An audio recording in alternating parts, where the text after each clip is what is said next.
Olá, pessoas lindas, como é que vocês estão? Eu tenho aqui à minha frente uma vista incrível do 17º andar, estou a olhar para o meu cartão do hotel, da zona de Izumi-sano. Até vos vou mostrar um tiquito. Conseguem ver? Espero que sim. Tem o vidro, obviamente. Mas pronto.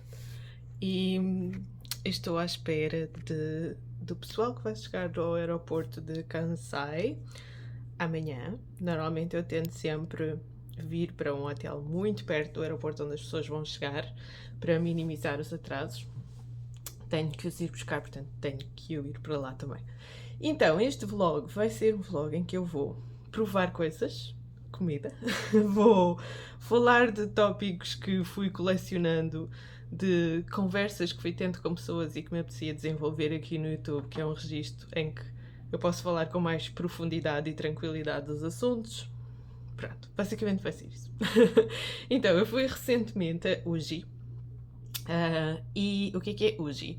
Uji é uma área a sul de Kyoto, sudeste de Kyoto, que eu desta vez tive a oportunidade de explorar mais. Já lá tinha ido porque Uji é uma coisa que é importante visitar do ponto de vista do património cultural e histórico e produção do chá e os produtos de chá.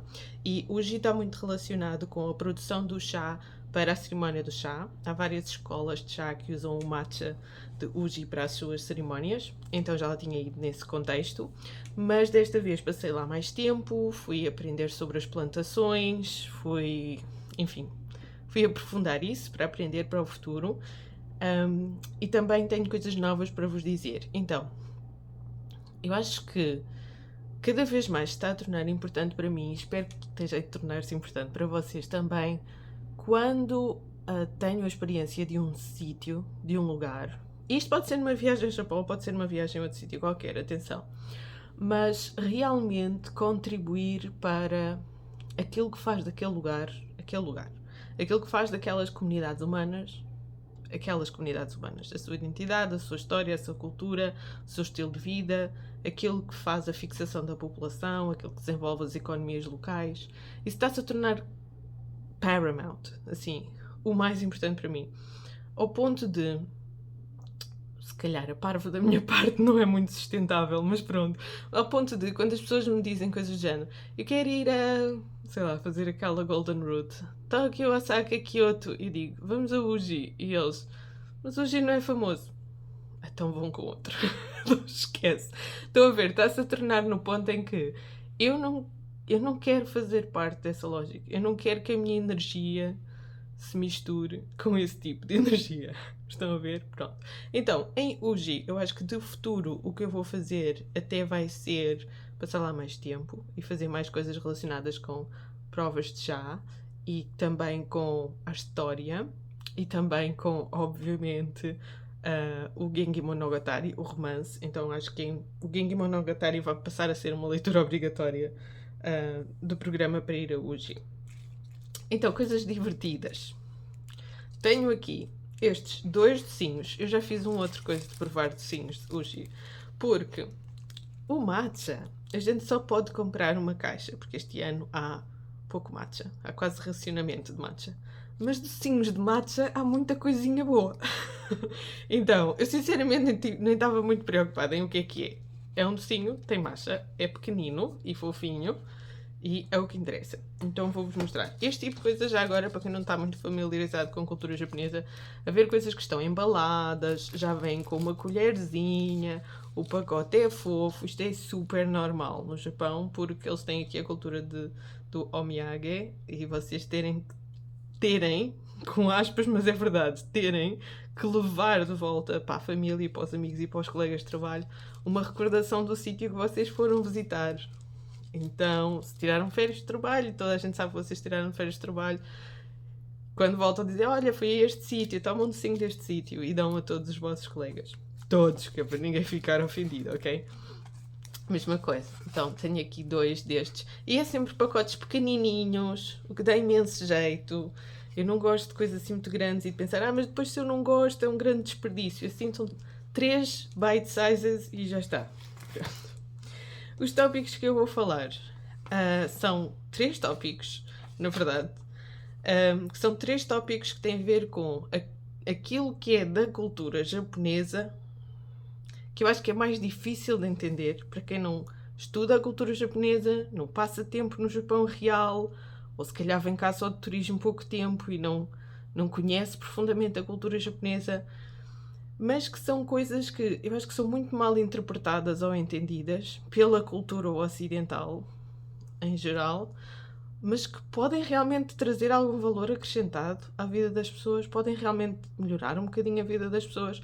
Ou então é mais do género: se a personalidade de uma pessoa se sente descontente, desconectada, incompleta e está à procura de algo mais e às vezes deriva para a história do Extremo Oriente ou culturas do Extremo Oriente à procura dessas outras coisas que ressoem consigo, muitas vezes é destas coisas que se trata, que não encontram o seu ambiente de desenvolvimento natural, nutritivo, num contexto de cultura ocidental.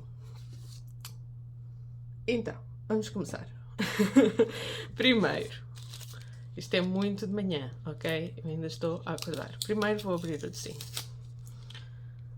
Isto ainda por cima tinha um prazo de validade grande. Em relação a quando o comprei, tinha um prazo de validade para aí de 1 mês, o que quer dizer que vocês podem perfeitamente comprar estes docinhos e estas coisinhas para os levarem como souvenirs no final da vossa viagem, se estiverem cá só 2 ou 3 semanas.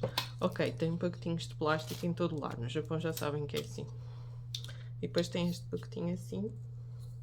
Tenham cuidado a abrir. É muito verde. Claro, é feito com matcha, portanto é muito verde. Eu acho que isto é um pudinzinho. Eu adoro um pudim. Então vou beber um bocadinho de chá antes. A minha lactase.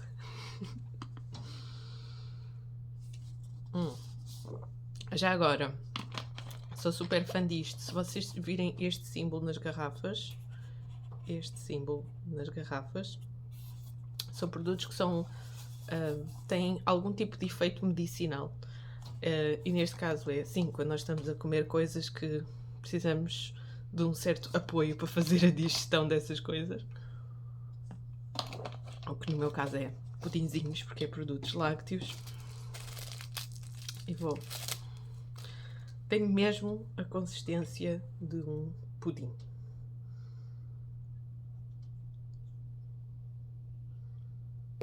Pumba.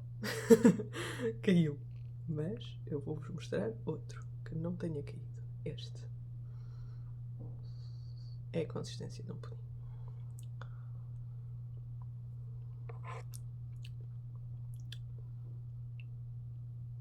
Curioso. Estou habituadíssima a comer coisas de matcha. Este não tem um kick de sabor a matcha super forte, apesar de ter este verde todo. Acreditem, é subtil no matcha. Mas tem um sabor a caramelo, manteiga torrada, biscoito de manteiga, esse tipo de sabores. Se não soubesse que era matcha, eu diria que era assim um pudim diferente, se ele não fosse tão verde. Olha, este dá até para as pessoas que não sabem se gostam de matcha ou não. Dá para tudo. Quer dizer, dá para tudo, a sério. É bastante denso. É bastante mais denso do que eu pensava. Acho que o teor de natas aqui deve ser elevado.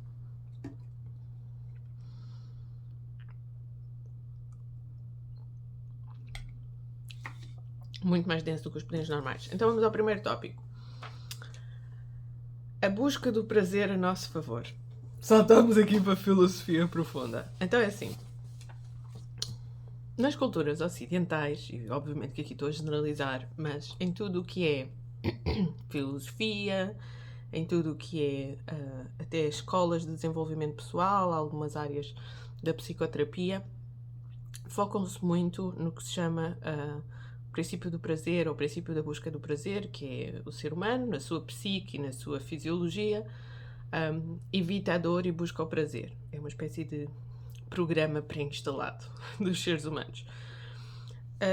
Na cultura japonesa, e tendo como base a cultura da mainland China e o confucionismo e depois também a introdução do budismo e o substrato muito nutritivo do shintoísmo e tudo mais, não há uma perspectiva, aqui no Japão não há uma perspectiva minimamente negativa, combativa ou sequer judgmental de julgar a busca do prazer, o princípio do prazer.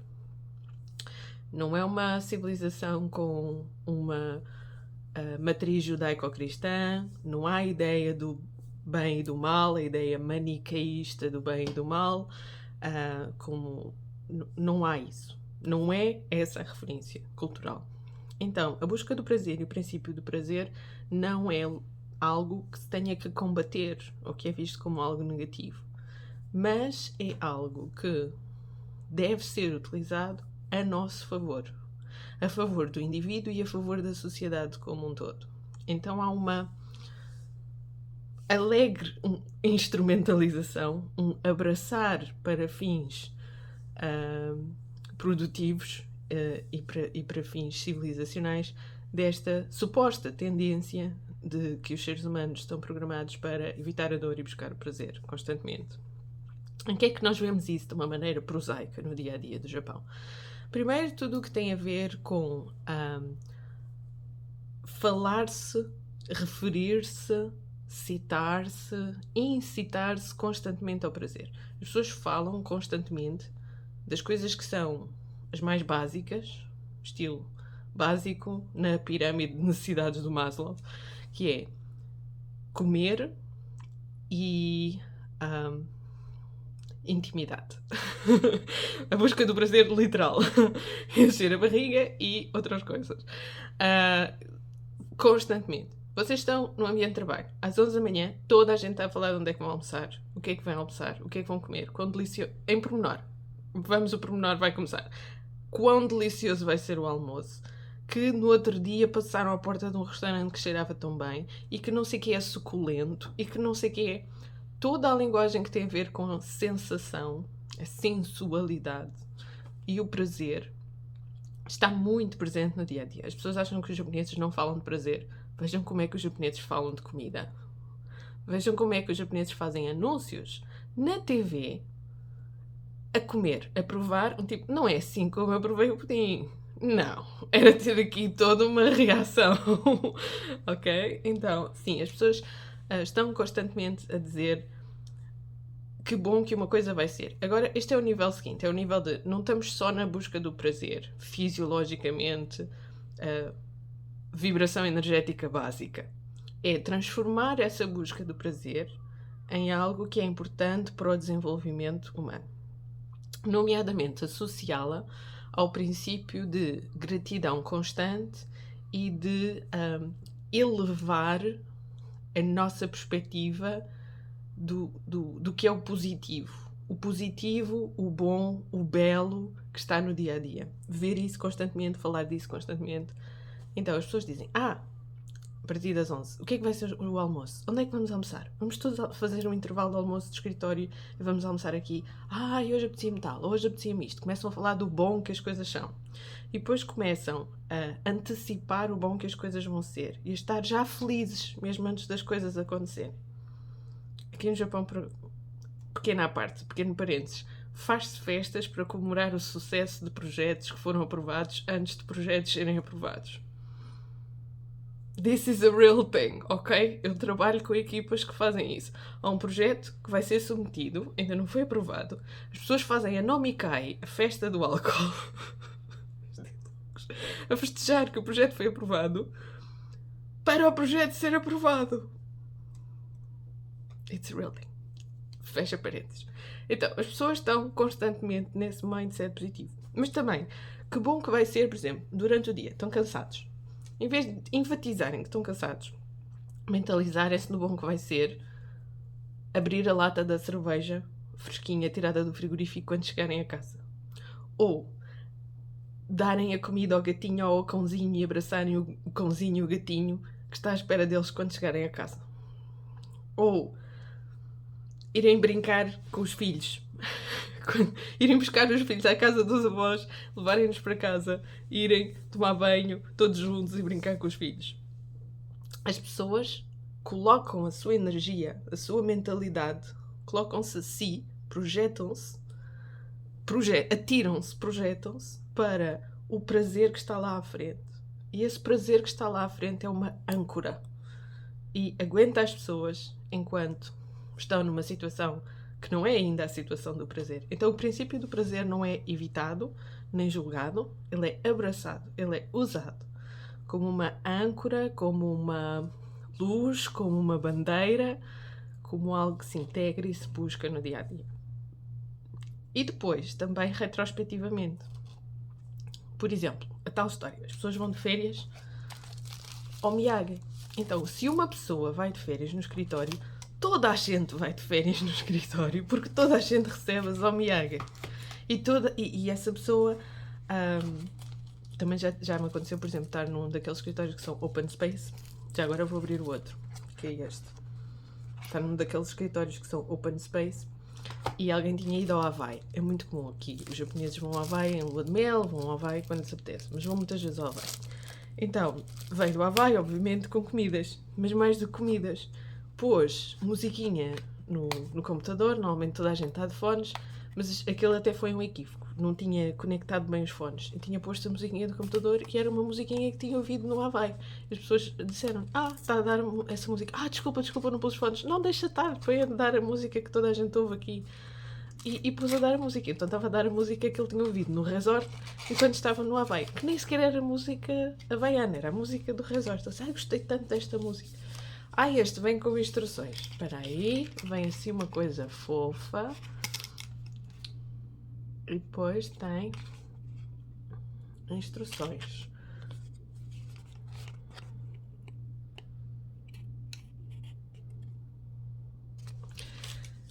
Então também há a dimensão da música, não só a dimensão do sabor. Então, quando uma pessoa vai de férias, todas as pessoas vão de férias. Vou abrir isto. Eu espero que vos tenha virado isto no sentido certo para vocês lerem. Acho que sim. É para pôr num prato. Não tenho aqui um prato, então vamos ter que fazer ao contrário. Vamos ter que pôr este topping em cima.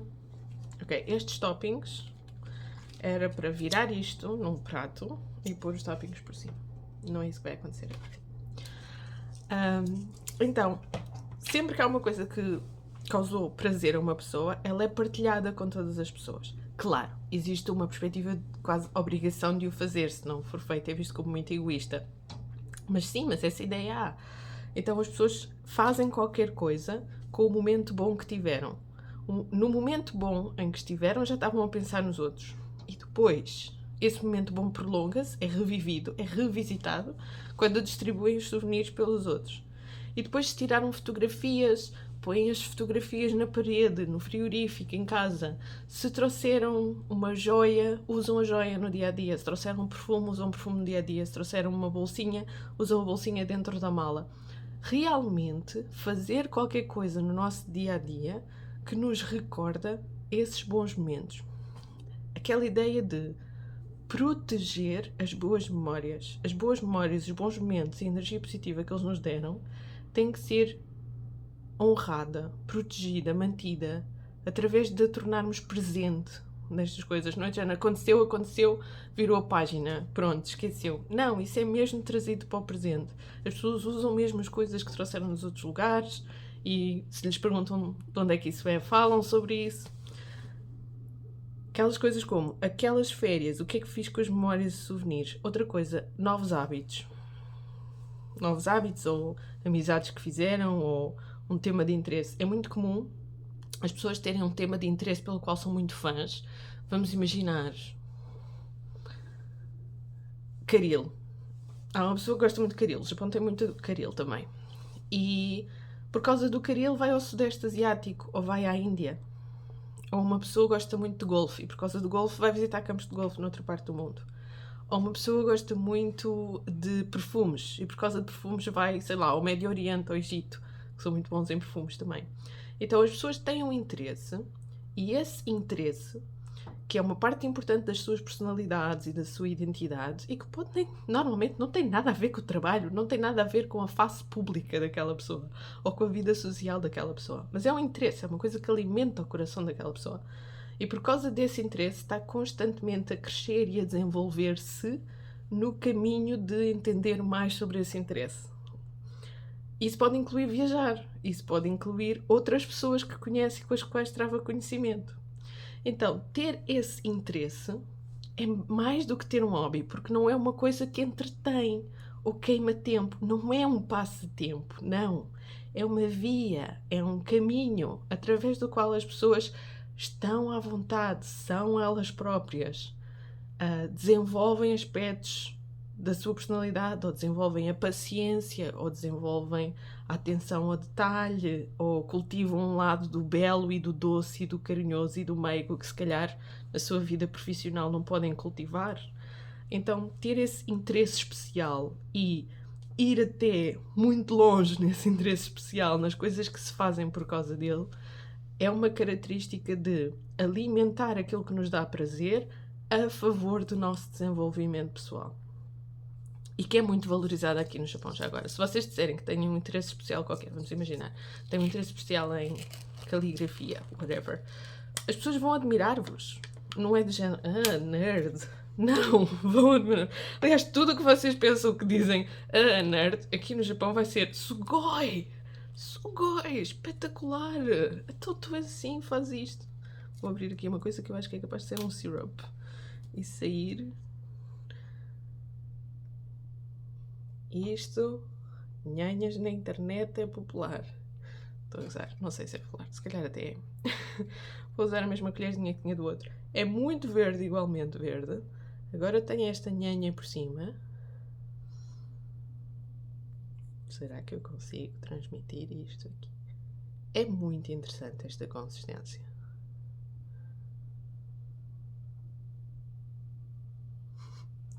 E esta consistência não é uma consistência de pudim. Eu acho que isto é um mochi. Não sei se é um mochi.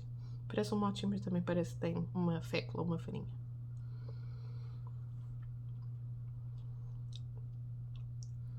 A consistência é espetacular.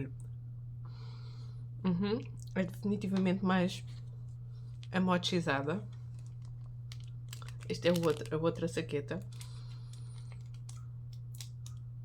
Este é um pozinho. Isto é mesmo matcha em pão.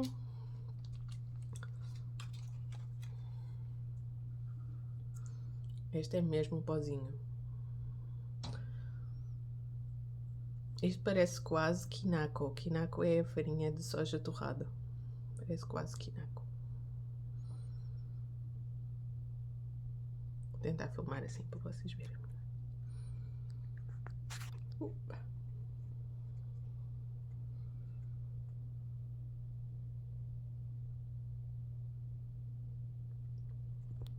Interessante. Let's see. Agora com o pó, isto vai sujar tudo.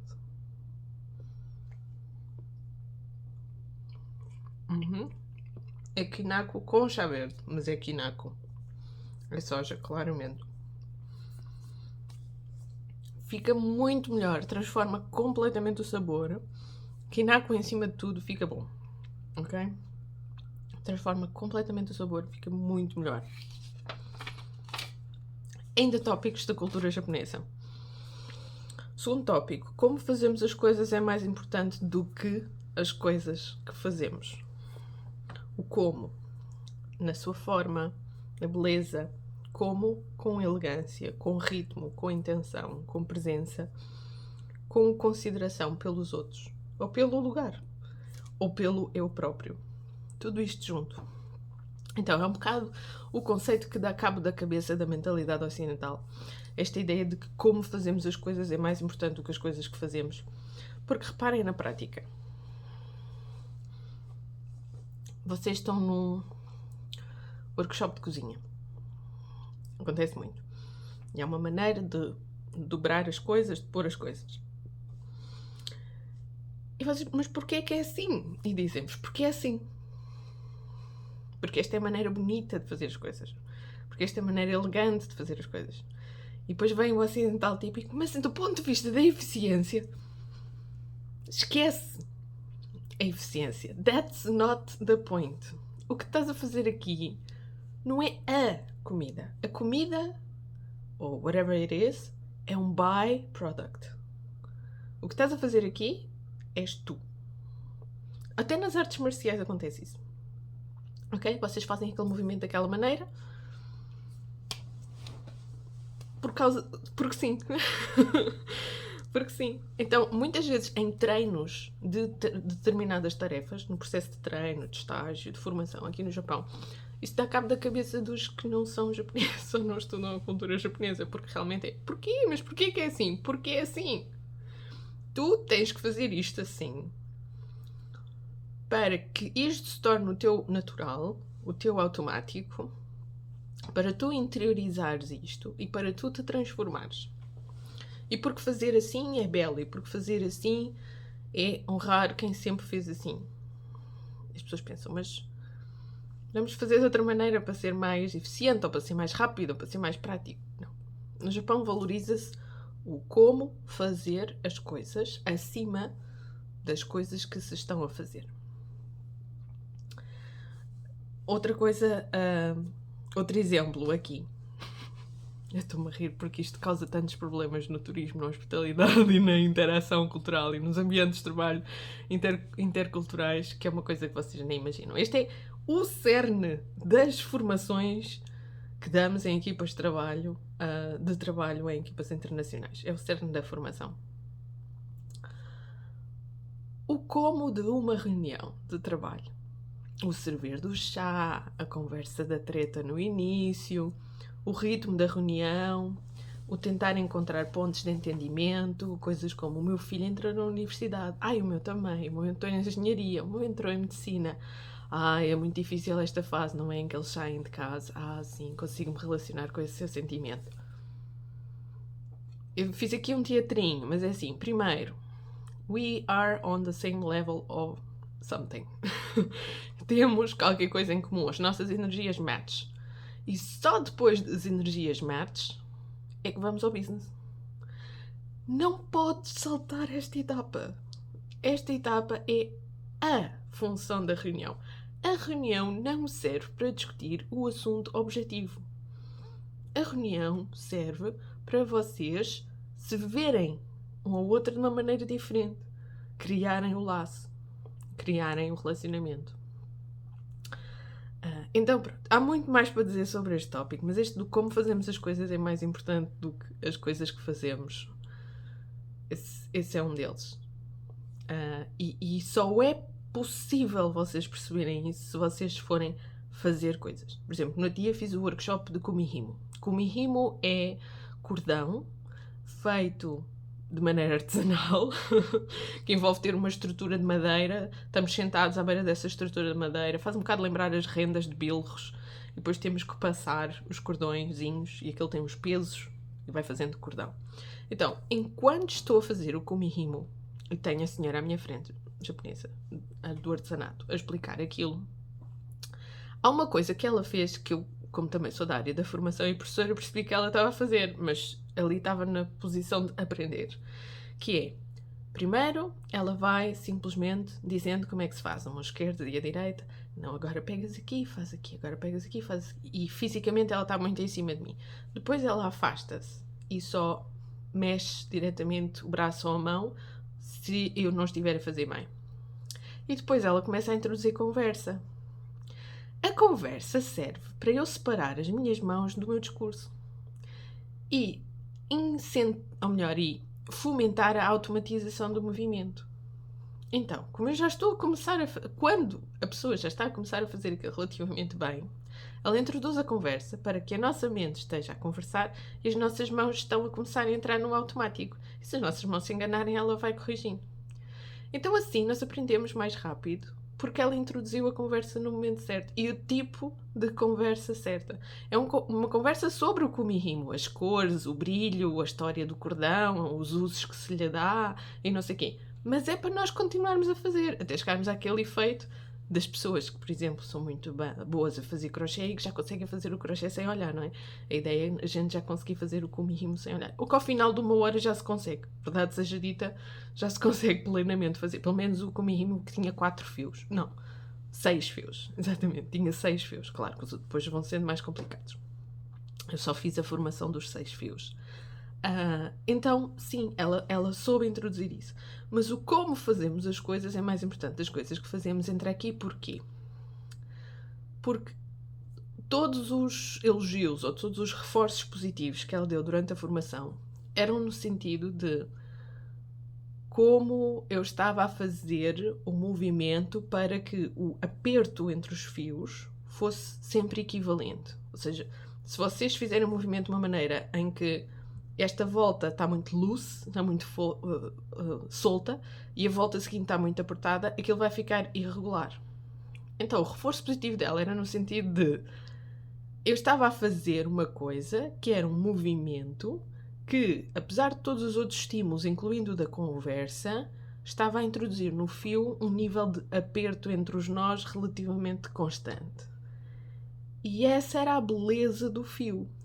A beleza do fio era olhar para o fio e ver que aquela pessoa, como aquela pessoa tinha estado a fazer o aperto dos nós de uma maneira constante. Não havia partes mais soltas e partes mais apertadas. O como de fazer o fio era ter um estado de espírito emocional relativamente estável, em que, independentemente dos estímulos, nós não estamos algumas vezes mais nervosas e apertamos mais e outras vezes mais distraídos e apertamos menos. Porque a verdade é que se vocês trabalharem em têxteis, particularmente em têxteis manualmente, o vosso estado emocional influencia muito como é que vocês estão a fazer as coisas. Bem, na comida também, na cozinha, na gastronomia também, em muitas outras coisas. Então ela falou mesmo disso, que era uma questão emocional, que as emoções das pessoas passavam para o kumihimo através de coisas como o quão apertados eram os nós, ou as cores que se selecionavam para fazer, ou o brilho que se dava às cores. Depois era ali um truque de fazer assim com a mão e torcer um bocadinho o fio, porque ele tem uns fios de ouro e de prata e quando ficam torcidos refletem a luz de uma maneira diferente, e que por acaso eu fiz naturalmente porque já sabia bordar. Portanto, fiz naturalmente antes de pôr o fio torcio. E ela disse, sim, isso é bom porque vai criar mais reflexos no fio. Eu na altura nem pensei na cena dos reflexos, fiz aquilo porque, lá está, era automático, já fazia quando bordava. Pronto. Então, este era outro tópico da cultura japonesa que queria falar. O terceiro tópico é um bocadinho mais desenvolvido. Então, eu acho que eu vou fazer assim. Eu vou continuar a comer aqui a minha nhanha verde, que apesar de ser uma nhanha verde, é muito, muito boa. Vocês têm que comer estas nhanhas verdes todas, estas coisas todas. Eu sei que o Instagram está cheio de fotografias de coisas muito bonitas e que são muito parecidas com gelados e bolos e, sei lá, donuts e coisas com creme e crepes e não sei o que mais. Isto é que são os doces japoneses. Estas consistências, estes pozinhos, estas coisas. Os doces japoneses são isso. Sim, pronto, está bem. Quero um donut, um crepe, um gelado, uma coisa bonita que viram no Instagram. Está bem, mas isso não é a cultura japonesa. Isso é coisas que eles criam para o Instagram. Então, o terceiro tópico que eu hei de desenvolver num outro vídeo é o que é importante para nós ao longo da vida, para cada pessoa ao longo da vida, não é algo que simplesmente lhe apareça. A ideia que é muito comum no Ocidente de descobrir a sua vocação e descobrir aquilo que o apaixona é completamente alien na cultura japonesa. Nós construímos ativamente, na cultura japonesa, nós construímos ativamente aquilo que se tornam as coisas que são importantes para nós ao longo da vida. E mais, se não o construirmos ativamente, somos manipulados por outros para que aquilo que é importante para nós ao longo da vida seja aquilo que é importante para os outros. Então, ou eu, o indivíduo, ativamente ao longo da vida constrói os seus temas de interesse, ou é arrastado para os temas de interesse que servem os propósitos de outra pessoa, de outro grupo, etc. E fazê-lo através de clubes de atividades de tempos livres da escola, através de os tais passatempos que não são para passar tempo, são para estar realmente a desenvolver-se. Isso são algumas das vias através das quais se pode fazer. Uma pessoa pode começar, por exemplo, no beisebol ou na dança na escola, na dança folclórica ou qualquer coisa assim. E isso começa a ser o seu tema de interesse. Mas cultivar esse tema de interesse ao longo da vida é o caminho através do qual se descobre as paixões, as vocações, os interesses próprios. Não é algo que aparece. Eu acho que é muito difícil para quem está fora da cultura japonesa perceber o quão importante, o quão fundacional isto é na cultura japonesa. É que fala-se muito que os japoneses vivem para o trabalho, e vivem para trabalhar, e vivem para a hierarquia do trabalho. Sim, é verdade, mas eles também cultivam a identidade pessoal. Eles cultivam o crescer através dos seus interesses específicos. E eles cultivam, sobretudo, o entender que existe uma face pública e uma face privada. Um eu que sou para a sociedade e um eu que sou o eu real, que é só para mim. Ou, eventualmente, para os que estão muito próximos de mim. Pronto, então eu falo mais disso no outro vídeo, porque este já está longo. Uma grande beijoca para todos aqui a partir de cansar. Vou estar um bocadinho mais ocupada nas próximas semanas com os tours da Sakura Season, mas depois volto a fazer mais updates, como sempre, e fico a aguardar os vossos comentários e perguntas. Eu vou acabar estes doces para Motainai, não se pode desperdiçar. E depois vou sair para mais um dia em que tenho coisas para fazer, montes de coisas para programar e planear antes do pessoal chegar amanhã.